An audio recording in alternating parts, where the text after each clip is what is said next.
it's Anna here. Welcome back to my channel. So today is video 6 of my inner work video series, and we will be discussing the power of the heart versus the mind. And this is a topic I want to bring to you because it's a part of inner work that has really helped me. So as you can probably tell from this YouTube channel that I started, I used to be very left brain dominant, very logical and analytical, which is why I was drawn to reading so many books, right? And I love knowledge, and I definitely think it's important, and I really believe that knowledge is power. But the dark side of being too much in your brain is that you spend so much time in your thoughts that you are so absorbed in it. So I was overthinking a lot, I was making a lot of assumptions, I was having a lot of negative self-talk and doubting myself a lot.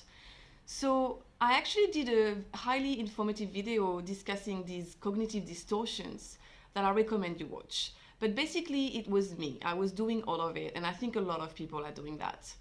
Which is why I highly recommend meditation, right? Because when you start meditating, you start detaching from your thoughts. You become the observer so that you no longer attach your thoughts as being gospel. So today I want to discuss the power of the heart versus the mind, and I've decided to divide this video into 3 parts. First, we will discuss the power of the heart. Then we will discuss the benefits you can expect from being more in your heart. And then we will discuss some practices that you can do to be more in your heart. So let's start with discussing the power of the mind. As you may have noticed, everything out there is so focused on the mind. Everything is oriented towards the mind. And you can see that by, so much funding being poured into neuroscience, the school system being more and more about absorbing knowledge and less about creativity. Even in New Age spirituality, everything is oriented on the mind. Even manifestation, they tell you that you can manifest anything you want into your reality by your thoughts alone and positive affirmations, which, in my opinion, is total bullshit. And the thing is, parenting advice is also very mind-based. It's all about tips and tricks, about saying the right script at the right time. And it makes sense because most of us think that we are our mind. But the thing is, we're not. We are the observer who can observe the thoughts. We are consciousness. And to understand more on this, I recommend you watch the video summary that I did of the book The Untitled Chapter. The good news is that research of the heart is slowly catching up and getting more traction. There's been so much focus on neuroscience, which is good. We need that. The brain is also important. But there is more and more funding and more research being done on the heart, which is equally as important. Because the thing is, we equate intelligence to the brain, but the heart hosts so much intelligence too, and we still don't fully understand it. There is a study that was done where participants were hooked to a heart monitor and shown various images. Some were scary and some calming, like nature scenes. And what researchers found is that they could see the heart reaction before the image was shown on the screen, as if the heart could intuitively sense what was coming. Other research has also shown that as our hearts become clear, filling with love and gratitude, amazing things happen. Our heart rhythms shift, bringing the whole body into a new state of harmony. Opening the heart reduces stress and relaxes the organs, producing positive effects that even offsets the effects of aging. As you may know, stress is a killer, and the love and happiness we hold in our hearts have an opposite effect. Clear, loving hearts also engage the higher cognitive functioning of the brain and increase intuitive awareness. So it's all functioning together. So because science is slowly understanding that the heart possesses a complexity that exceeds that of the brain, it's even exploring the heart as a second brain now, which is absolutely fascinating to me. The heart is the seat of love and compassion, as we can probably all understand. But it is also the seat of creativity, inspiration, and intuition. It's the seat of our soul, the essence of who we truly are. And what I've come to realize is that even though you feel your intuition, or bullshit meter, like I like to call it, in your gut, the signals actually initially comes from the heart. So it comes from the heart first, then signals to the brain, who in turn sends signals to the body, which is only when we become aware or conscious of it. So the heart knew before we realized. Unfortunately, due to the world we live in, which is not all love and light, We have all adopted a tendency to close our hearts, and if you attune to your body, you can actually feel it. So when you get triggered, you can feel your body tensing up and your heart armoring up. And a big part of healing and inner work that I've realized is that we slowly need to trust ourselves enough and heal enough to open our heart again and to open it right up. And this has made a huge difference in my healing journey. So now I want to discuss the benefits that you can expect of opening your heart more. And obviously, I don't need to discuss the fact that operating from our heart makes us more loving and compassionate. I'm pretty sure that's obvious to everyone. But you can easily see people who are disconnected from their heart. They are often angry, but also they lose their spark. It's actually very evident when you start observing people more. People in their heart are joyful, loving, compassionate, and grateful, and they tend to laugh a lot. So because of all of this, the first thing I want to say is that it takes so much strength to operate from your heart and keep an open heart, especially after experiencing trauma. The strength isn't in closing it off and becoming angry and resentful. True inner strength is staying loving and compassionate despite the trauma that has affected us. And trust me, I know how hard it can be sometimes. It's something you slowly work out. But when you work at it, you actually feel viscerally that inner strength from the inside. Another benefit that I've noticed is that operating from our heart gives us so much clarity. Our brain can send us in loops of unhelpful thoughts and make us doubt so much, but our heart never lies. It also dissolves black and white thinking, and it allows us to see and feel more nuance, which is so important, especially in parenting. The heart is faster and clearer than the head, and it might be because the heart isn't programmable like the brain is. Operating from our heart is also the only way to stay authentic, in my opinion. Spending time in nature and quietening your mind to listen to your heart brings you back to your true authentic self. And this is a place where we discover our value, our purpose, and our connection with everyone and everything. One other benefit that I've noticed is that it gave me a lot more self-trust. I have so much more love and compassion for myself and a deeper understanding of who I am, which then allows me to trust myself and my guidance so much more. And I've done a video on understanding your inner guidance system that I highly recommend you watch as well. It also gives you more energy. As you slowly open your heart and release the emotional and energetic blocks, you will actually feel more alive. You will find that spark again. And I can't explain the science behind it, but I'm talking about this in terms of what I've experienced.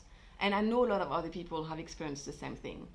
And to be completely honest, I actually thought operating from my heart would make me too naive and gullible, but it actually hasn't been the case. Because the heart also is a big bullshit radar. So I think there's a misunderstanding, and I know that I had that, in thinking that if you are completely open-hearted, you will be taken advantage of and all of that. But that hasn't been my experience at all, because the heart is also the seat of intuition, and it will definitely alert you to place boundaries where needed with people. And in terms of parenting specifically, operating from our heart center means that we are more understanding and compassionate to our kids, obviously, but also it gives us the capacity to attune to each situation and intuitively know what to do. So initially, when we aren't used to this, tips and tricks and operating from our mind is a good place to start. I know I've done that, but we shouldn't get stuck there. The goal is to actually continue to work on ourselves to come to a point where we don't need to be in our mind so much of the time and to think of what to do and say. It's actually exhausting to be like that and to parent like that. We can't be fully present like this. So we need to come to a point where we no longer need the scripts and strategies, where we trust ourselves and we trust our kids so much more. And coming to that point is so liberating, and it makes you enjoy your kids so much more. So now I just want to end this video with giving you some strategies on how to learn how to operate from your heart more. And to be completely honest, when you are really busy, it's very difficult to listen to your heart, which is why I really recommend meditating so much and spending time in nature. And if you haven't done so already, I recommend you watch my video where I explain why I think meditation is so important. So what I'm about to share here is so simple, guys. I feel like whenever I do videos, especially in my inner work series, It's always very simple, practical tips that I'm sharing with you. But honestly, I'm a firm believer that simplicity is everything. You absolutely do not need to spend thousands of dollars on coaches and courses. You hold the key. You can do everything yourself, and the simpler, the better. And it's free, even better. First and foremost, allocate some quiet time on your own in nature. I really recommend that. And practice listening to your heart. So you can place your hand on your heart and focus your attention on it by, taking some deep breath. When you meditate, I always focus on my heart. This is where my awareness always go. And you can practice this every day. This is what I've done for the past year. It's a slow progress. The more you practice, it's like with anything, the more you practice, the more you will start feeling your heart opening up. And a huge practice that I've done that has helped me so much is when every time I felt my mind racing, and it still happens from time to time, but it's a lot rarer. I bring my attention back down to my heart. So if you get triggered, for example, just put your hand on your heart and bring your attention to your heart. Or if you are currently going through a lot of challenges and you're overthinking and your mind is racing and you're lost and you don't know what to do, try to bring your awareness every time back to your heart. Because when you're up there, it's so tiring and often you can't do anything about it. So bringing your awareness back to your heart gives you so much peace, and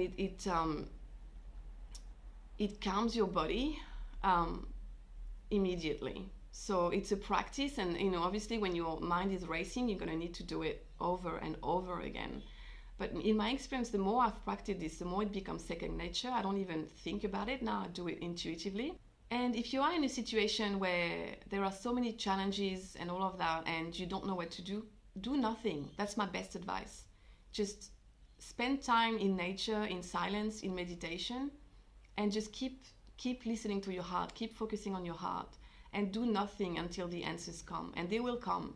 And like I said, as with anything, practice makes perfect. And at the beginning, when you aren't used to operating like this, your mind is so loud that you can't hear your heart and the answers aren't coming. But the more you practice, the more it quietens your mind, and the more there's a relationship going on between your mind and your heart. There's a rebalancing that's occurring. I'm sure you've all experienced this, but often there is a battle going on between the mind and the heart, where the mind says one thing and the heart says another, or the heart tells you one thing, but then you rationalize against it with your mind. And I'm absolutely not saying that you should completely operate from your heart now. I really don't like these extremes. I think we all have a tendency to think in extremes, and that's absolutely not the case. It's all about balance. We need both. We need to rebalance the mind and the heart so that there is a coherence going on, so that there is less and less of a battle going on between the mind and the heart, and more an alignment going on. There is a quote that I love that says, "The longest journey you will make in your life is from your head to your heart." And I absolutely adore this quote, and it's a huge part of inner work. And this is why inner work and healing is so important, because as you deprogram your mind from the unhelpful programming and patterns you've adopted, and as you feel more and more, you're unblocking the walls that you've placed around your heart, and everything becomes clearer and clearer. And a word of warning, listening to your heart can be extremely scary, because very often it requires taking drastic action in your life, making a lot of changes, because we've all come to a point, I think, where we have lied to ourselves and we've settled for a lot of things that are not good for us. So it's also something that I think a lot of people have resistance to. So I want to make sure that I warn you about this. But inner work is about taking action, 100%. I hope this video was helpful. If you have any questions, please leave me a comment, and I'll see you next time. Bye.